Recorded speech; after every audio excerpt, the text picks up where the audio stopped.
नमस्कार दोस्तों, civil service institute में एक बार फिर से आप सभी का स्वागत है। तो आज के सेशन में हम देखते हैं इकोनॉमिक सर्वे 2023-24। ठीक है। अब बजट का जो 2024-25 का वो ऑलरेडी हम कवर कर चुके हैं और इसके डिस्क्रिप्शन में भी आपको उसका लिंक मिल जाएगा। ठीक है।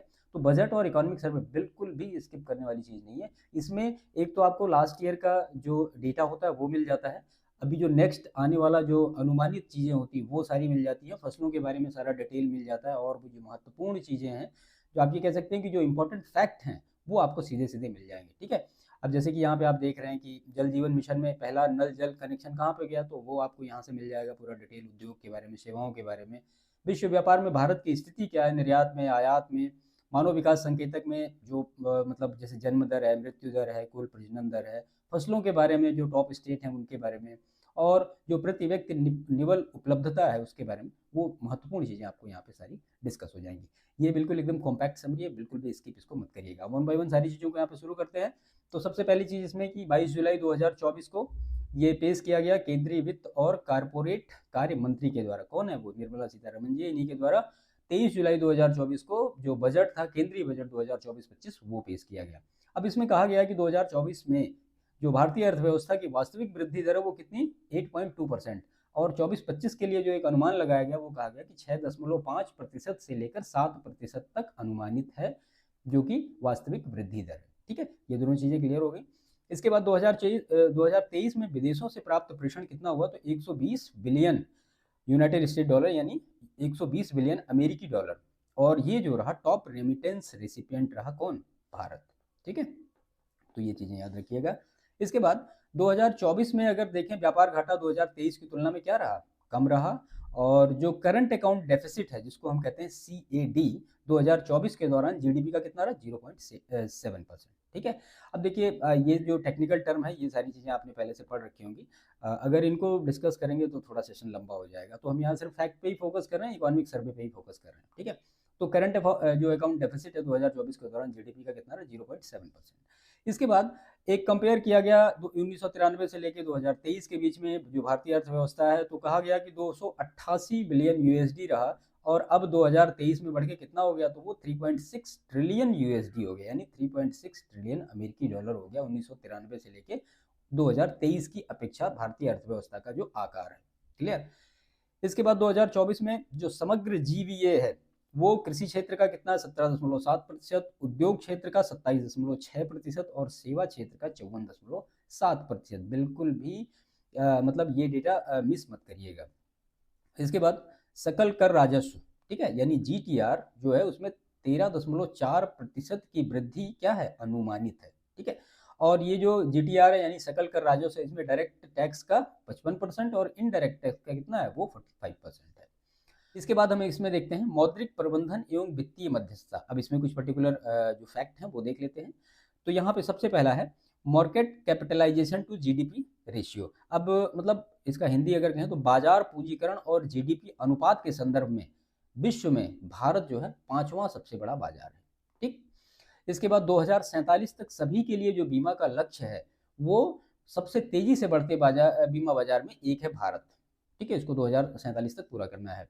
भारत में उधार लेने वाले ग्राहकों की संख्या के मामले में चीन के बाद दूसरा सबसे बड़ा क्षेत्र कौन सा है? तो वो है माइक्रो फाइनेंस का क्षेत्र है। चीन 1 नंबर पर है, भारत दूसरे नंबर पर है।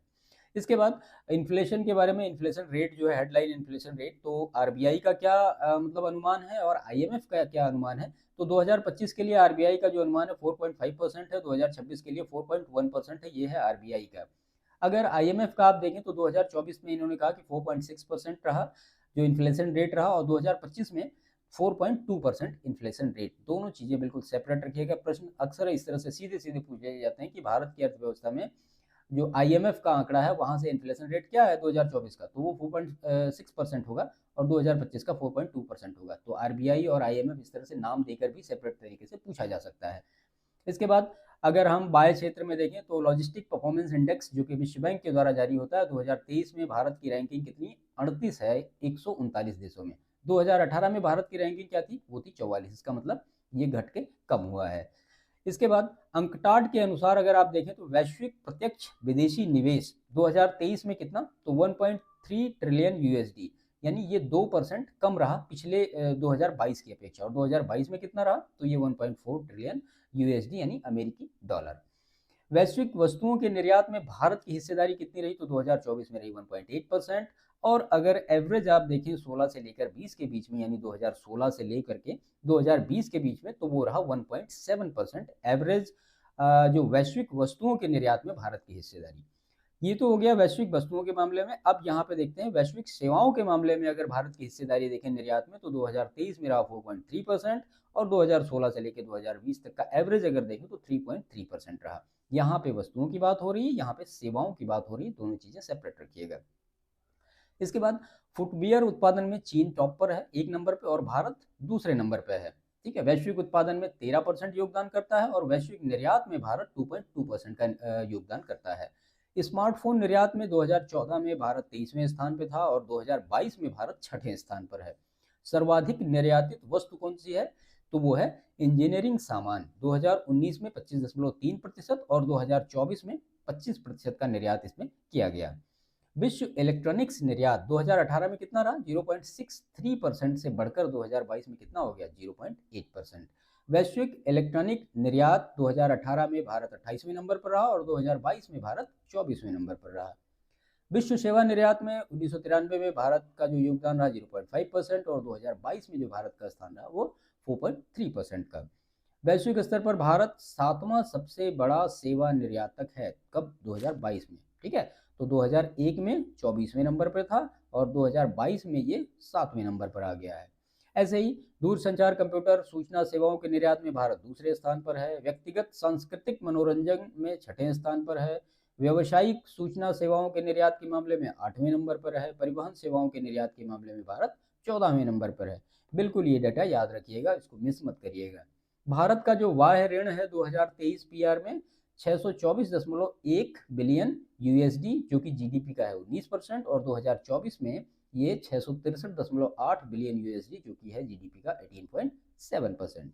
इसके बाद भारत ने, आप ये कहें कि फ्री ट्रेड एग्रीमेंट है कुछ हस्ताक्षरित किए हैं 10 सालों के अंदर, जो मॉरिशस से किया फरवरी 2021 में, और यूएई से किया फरवरी 2022 में, ऑस्ट्रेलिया से किया अप्रैल 2022 में, ईएफटीए यानी जो यूरोपियन निःशुल्क व्यापार संघ है वहां पे हुआ मार्च 2024 में। 3 ये लागू है, मॉरिशस, यूएई और ऑस्ट्रेलिया वाले लागू हैं, ये अभी तक लागू नहीं है। इसके बाद मध्यम अवधि परिदृश्य नए भारत के लिए इसमें देखते हैं कुछ महत्वपूर्ण चीजें, महत्वपूर्ण फैक्ट हैं, जो कि प्रति व्यक्ति वर्तमान जीडीपी 1993 में कितनी थी? तो 301.5 यूएसडी, अब 2023 में बढ़ के हो गई है वो 2484.8 अमेरिकन डॉलर प्रति व्यक्ति वर्तमान जीडीपी। भारतीय अर्थव्यवस्था का मूल्य अगर आप देखें 1993 में कितना था? तो 300 बिलियन अमेरिकी डॉलर था। 2024 में यह बढ़ के हो गया 3.6 ट्रिलियन अमेरिकी डॉलर। भारत का प्रति व्यक्ति कार्बन उत्सर्जन वैश्विक औसत का कितना है? 1/3 है। और 31 मई 2024 तक गैर जीवाश्मी विद्युत उत्पादन में मतलब आप ये कह सकते हैं कि विद्युत उत्पादन में गैर जीवाश्म चीजों का जो योगदान है वो कितना है? वो 45.4% है। जल जीवन मिशन से पहला नल जल कनेक्शन कहाँ दिया गया? तो डेमचोक गांव को दिया गया, जो कि लेह में है। 13,800 फीट की ऊंचाई पर है ये गांव।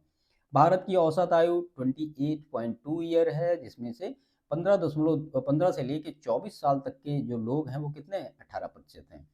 2015-16 से लेकर 2019-21 तक 13.5 करोड़ लोग बहुआयामी गरीबी से बाहर निकले, और सबसे ज्यादा जो मतलब आप ये कह सकते हैं कि गरीबी में गिरावट आई, वो आई उत्तर प्रदेश में। याद रखिएगा, इंपॉर्टेंट फैक्ट है, पूछा जा सकता है।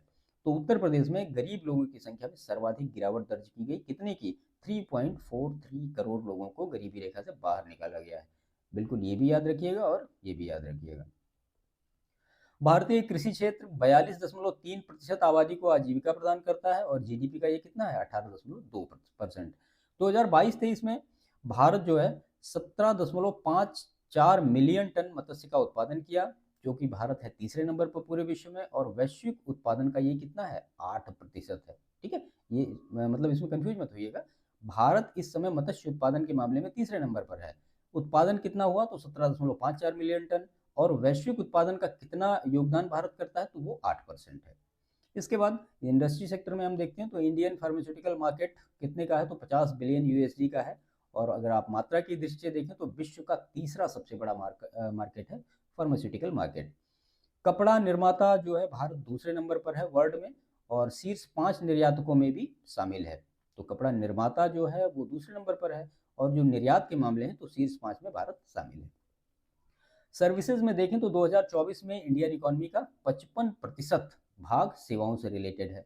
वैश्विक स्तर पर सेवा निर्यात में भारत का जो रैंक है वो 5th पोजीशन है। इससे पहले 4 कौन है, तो मतलब यूरोपियन यूनियन, यूएसए है, यूके है और चाइना, उसके बाद फिर इंडिया। भारत विश्व का तीसरा सबसे बड़ा घरेलू विमानन बाजार है। नेस्कॉम के अनुसार भारत का जो टेक स्टार्टअप इकोसिस्टम में रैंक कितनी है, तो वो 3rd है ऑल ओवर वर्ल्ड में। ठीक है, इसके बाद विश्व व्यापार में भारत की स्थिति देखते हैं 2020 में, 21 में और 22 में। तो वस्तु निर्यात के मामले में 2020 में 21वें नंबर पर, 2021 में 18वें नंबर पर, 2022 में 18वें नंबर पर। वस्तु आयात के मामले में 2020 में 14वें, 2021 में 10वें, 2022 में 9वें। सेवाओं के निर्यात के मामले में 2020 में 7वें नंबर पर, 2021 में 8वें नंबर पर और 2022 में 7वें नंबर पर भारत की स्थिति रही है। सेवाओं के आयात के मामले में 2020 में 10वें नंबर पर, 2021 में 10वें नंबर पर और 2022 में 8वें स्थान पर भारत है। ठीक है, तो ये डेटा याद रखिएगा। इसके बाद आयात की दृष्टि से शीर्ष देश अगर देखें आप कौन कौन है, तो चीन 15.1%, रूस 9.1%, यूएई 7.1%, यूएसए 6.0% और सऊदी अरेबिया 4.7%। ये आयात की दृष्टि से हैं। अगर निर्यात की दृष्टि देखें तो यूएसए 17.7%, यूएई का 8.2% और नीदरलैंड का कितना 5.1%। इसके बाद कुछ पर्टिकुलर मानव विकास संकेतक हैं जिनके बारे में हम यहाँ पे देख लेते हैं, इससे काफ़ी इंपॉर्टेंट डेटा आपको मिलेगा। तो सबसे पहला इसमें है कि जन्म के समय जीवन प्रत्याशा 2016 से 2020 का ये आंकड़ा है। अब इसमें शीर्ष राज्य कौन है, तो वो केरल है, वहाँ पे 75 साल। मेल की जो है वो 71.9 ईयर और फीमेल की है 78 ईयर। इसमें अंतिम राज्य अगर देखें तो उत्तर प्रदेश है, 66 ईयर है और मेल की यहाँ पे है 65.3 और फीमेल की है 66.7। इसके बाद शिशु मृत्यु दर प्रति 1000 जीवित जन्म जो है 2020 का ये डेटा है, जिसमें अधिकतम एमपी में है 43 और न्यूनतम जो है वो मिजोरम में है 3। जन्म दर प्रति 1000 2020 में देखें तो शीर्ष राज्य के मामले में बिहार 25.5 और यूपी दूसरे नंबर पर 25.1। अंतिम राज्य जो है वो है गोवा 12.1। ऐसे ही मृत्यु दर प्रति 1000 2020 का डेटा देखें तो सर्वाधिक मृत्यु दर वाला राज्य छत्तीसगढ़ 7.9 और न्यूनतम मृत्यु दर वाला राज्य एनसीटी दिल्ली जो कि है 3.6। कुल प्रजनन दर 2020 की तो सर्वाधिक जो है वो बिहार में 3.0%, उसके बाद यूपी में 2.7 और एमपी में है 2.6। और अगर आप न्यूनतम यहाँ पे देखें तो न्यूनतम में आपको वेस्ट बंगाल और तमिलनाडु मिलेगा जहाँ पे 1.4%। तो ये कुछ रिलेवेंट डेटा थे एग्जामिनेशन के लिए, अक्सर पूछे जाते हैं इस तरह से प्रश्न, तो इनको आप अच्छी तरीके से कवर अप करिएगा। इसके बाद प्रमुख फसलों के शीर्ष 3 उत्पादक राज्य देखते हैं, 2023-24 का डेटा है ये। तो इस तरह से प्रमुख फसलों के शीर्ष 3 उत्पादक राज्य 2023-24 का ये डेटा इंपॉर्टेंट डेटा, बिल्कुल रट के जाइएगा। ठीक है, तो यहाँ पे ये पूरे क्रॉप्स हैं, फर्स्ट स्टेट कौन है, सेकंड स्टेट कौन है और थर्ड स्टेट कौन है।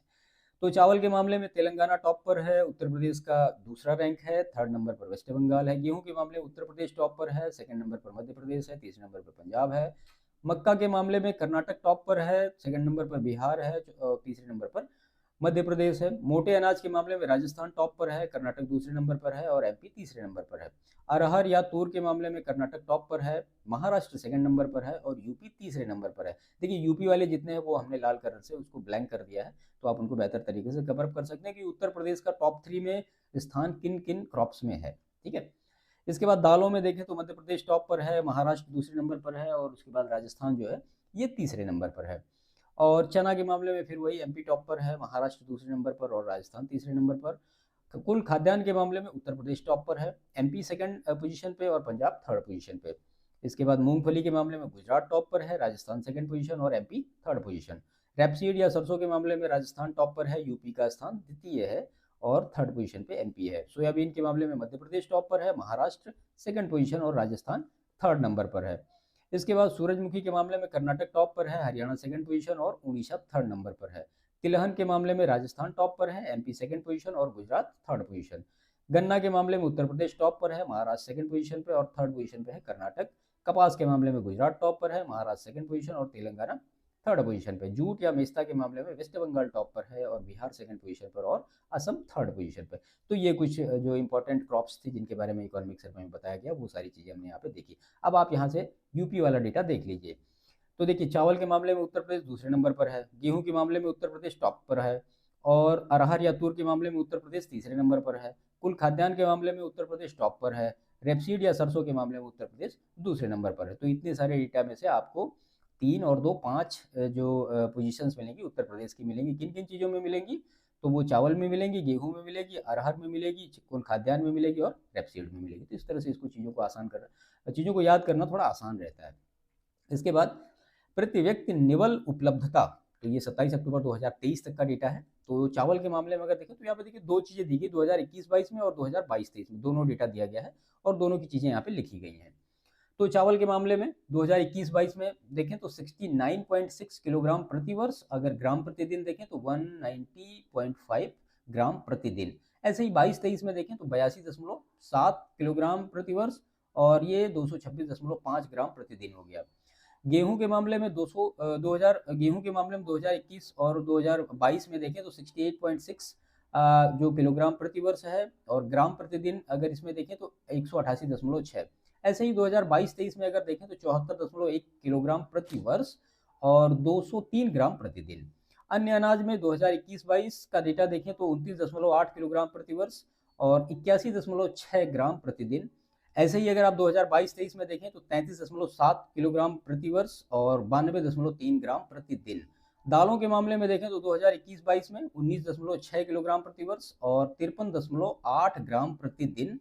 2022-23 में अगर आप देखें तो 17.2 किलोग्राम प्रति वर्ष और 47.7 ग्राम प्रतिदिन। ऐसे ही खाद्यान्न के मामले में 2021-22 का डेटा आप देखें तो 187.8 किलोग्राम प्रति वर्ष, 514.6 ग्राम प्रतिदिन, और 2022-23 का डेटा देखें तो 207.6 किलोग्राम प्रति वर्ष और 568.8 ग्राम प्रतिदिन की निवल उपलब्धता है प्रति व्यक्ति के मामले में। ठीक है, तो ये डेटा चावल, गेहूं, अन्य अनाज, दालें और खाद्यान्न के बारे में अच्छी तरीके से एक बार देख के जाइएगा कि किसका किसका क्या होता है। ठीक है, इसके बाद यहाँ पे हम व्यय देख लेते हैं। जो बजट 2024-25 का डेटा था कि सबसे ज़्यादा जो मतलब व्यय कहाँ पे हुआ और सबसे ज़्यादा जो है वो प्राप्तियाँ कहाँ से हुई, वैसे इसको हम बजट में देख चुके हैं। तो करों शुल्कों में राज्यों का हिस्सा 21% है, ब्याज अदायगी में 19% और केंद्रीय क्षेत्र की योजनाओं में जो व्यय होता है 16%। टॉप 3 का ये दिया गया है।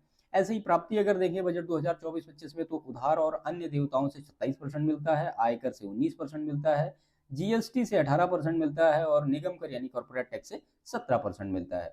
तो ये पूरा जो था इकोनॉमिक सर्वे का आप कह सकते हैं कि कंप्लीट एक समरी थी। जो महत्वपूर्ण चीज़ें थी, जो परीक्षा में पूछी जाने वाली चीज़ें थी, वो सारी हमने यहाँ पे डिस्कस की। ठीक है, तो बजट और इन दोनों को अच्छी तरीके से मिला के आप पढ़िएगा, चीज़ें आपको बेहतर तरीके से समझ में आएंगी।